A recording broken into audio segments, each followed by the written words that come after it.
Gabriel ദൂതനെ ദൈവം ഗലീലയിലെ നസറത്ത് എന്ന പട്ടണത്തിലേക്ക് അയച്ചു.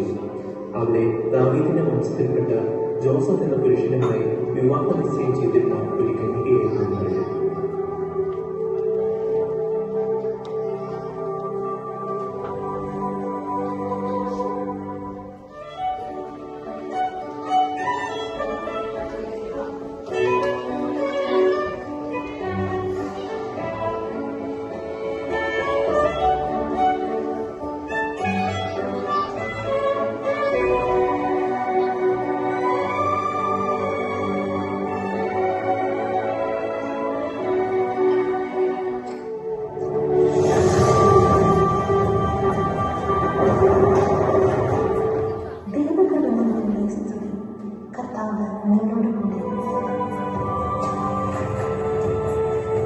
മറിയമേ, നീ ഭയപ്പെടേണ്ട.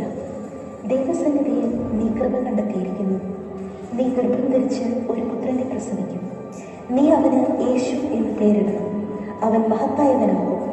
അത്യുന്നതന്റെ പുത്രൻ എന്ന് വിളിക്കപ്പെടും. ദാവീദിന്റെ സിംഹാസനം അവന് നൽകും. അവന്റെ ഭരണം എന്നും നിലനിൽക്കും. അവന്റെ രാജ്യത്തിന് അവസാനമില്ല. ഇതെങ്ങനെ സംഭവിക്കും? ഞാൻ പുരുഷനെ അറിയുന്നില്ലല്ലോ. പരിശുദ്ധാത്മാവ് നിന്റെ മേൽ വരും. അത്യുന്നതന്റെ ശക്തി നിന്നെ ആവസിക്കും. ജനിക്കാൻ പോകുന്ന ശിശു പരിശുദ്ധൻ ദൈവപുത്രനുമായിരിക്കും.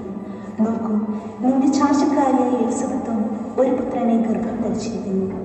വന്ധ്യയെന്ന് വിളിപ്പെട്ട അവൾക്ക് ഇത് 6-ാം മാസമാണ്. ദൈവത്തിന് ഒന്നും അസാധ്യമല്ല. ഇതാ കർത്താവിന്റെ ദാസി, നിന്റെ വചനം എന്നിൽ നിറവേറട്ടെ.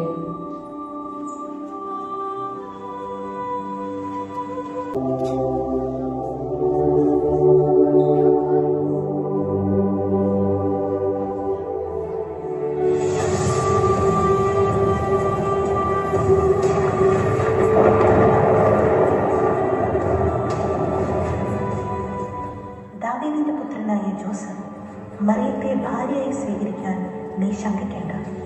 അവൾ ഗർഭം ധരിച്ചിരിക്കുന്നത് പരിശുദ്ധാത്മാവിൽ നിന്നാണ്. അവൾ ഒരു പുത്രനെ പ്രസവിക്കും. നീ അവന് യേശു എന്ന് പേരിടണം.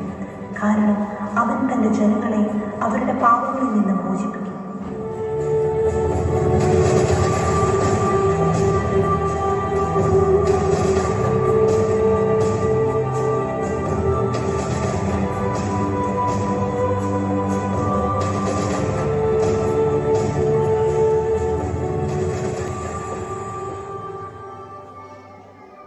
കർത്താവിന്റെ ദൂതൻ കൽപ്പിച്ചതുപോലെ പ്രവർത്തിച്ച് അവൻ മറിയത്തെ തന്റെ ഭാര്യയായി സ്വീകരിച്ചു. അക്കാലത്ത് ലോകവാസികളുള്ള ജനങ്ങളുടെ പേര് എഴുതി ചേർക്കപ്പെടണമെന്ന് അഗസ്റ്റ്യസ് സീസറിൽ നിന്ന് കൽപ്പന പുറപ്പെട്ടു. പേരെഴുത്തിനായി ഓരോരുത്തരും താങ്കളുടെ നഗരങ്ങളിലേക്ക് പോയി. ജോസഫ് ദാവീദിന്റെ കുടുംബത്തിലും വംശത്തിലും പെട്ടവനായിരുന്നതിനാൽ പേരെഴുത്തിനായി ഗലീലയിലെ പട്ടണമായ നസറത്തിൽ നിന്നും യൂദയായിലെ ദാവീദിന്റെ പട്ടണമായ ബെത്ലഹേമിലേക്ക് ഗർഭിണിയായ ഭാര്യ മറിയത്തോടുകൂടെ പോയി. അവിടെയായിരിക്കുമ്പോൾ അവൾക്ക് പ്രസവ സമയം അടുത്തു.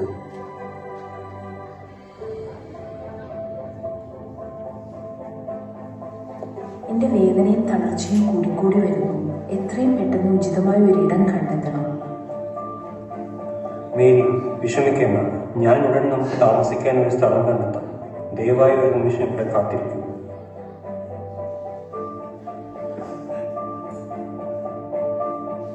ദയവായി ഒരു ചെറിയ ഇടം തരൂ. എന്റെ ഭാര്യയ്ക്ക് ഇപ്പോൾ സഹായം ആവശ്യമാണ്. അവളുടെ പ്രസവ സമയം അടുത്തു. ഇവിടെ സ്ഥലമില്ല. എല്ലാ മുറികളും നിറഞ്ഞിരിക്കുന്നു. നിങ്ങൾ മറ്റൊരിടം നോക്കൂ.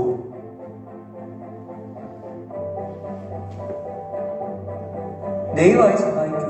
എന്റെ ഭാര്യ ഗർഭിണിയാണ്. അവളുടെ പ്രസവ സമയം അടുക്കുന്നു. ക്ഷമിക്കണം, എനിക്ക് നൽകാൻ സ്ഥലമില്ല. നഗരത്തിന് പുറത്ത് ആ വെളിച്ചം നിങ്ങൾ കാണുന്നുണ്ടോ? ഒരു പക്ഷേ നിങ്ങൾക്ക് അവിടെ അഭയം കണ്ടെത്താം.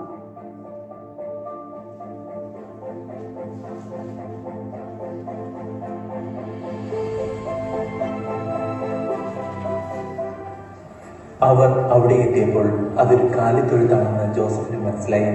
അവൻ ഒട്ടും കാത്തു നിൽക്കാതെ മറിയത്തിന് വേണ്ടി സ്ഥലമൊരുക്കി. മറിയം ഗർഭവേദനയിൽ അലമുറ കൊള്ളുമ്പോൾ ജോസഫ് അവൾക്ക് താങ്ങായി നിലകൊണ്ട് സഹായങ്ങൾ ഉറപ്പു നൽകി.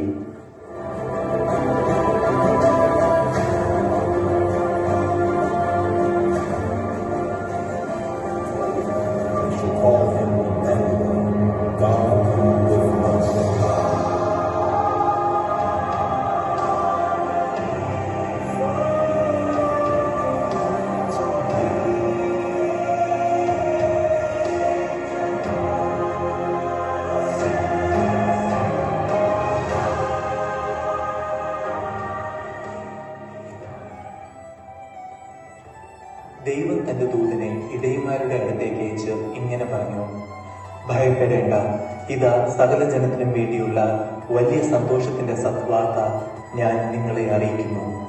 ദാവീദിന്റെ പട്ടണത്തിൽ നിങ്ങൾക്കായി ഒരു രക്ഷകൻ, കർത്താവായ ക്രിസ്തു സാധാരണമാം കാലിത്തൊഴുത്തിൽ ജനിച്ചിരിക്കുന്നു.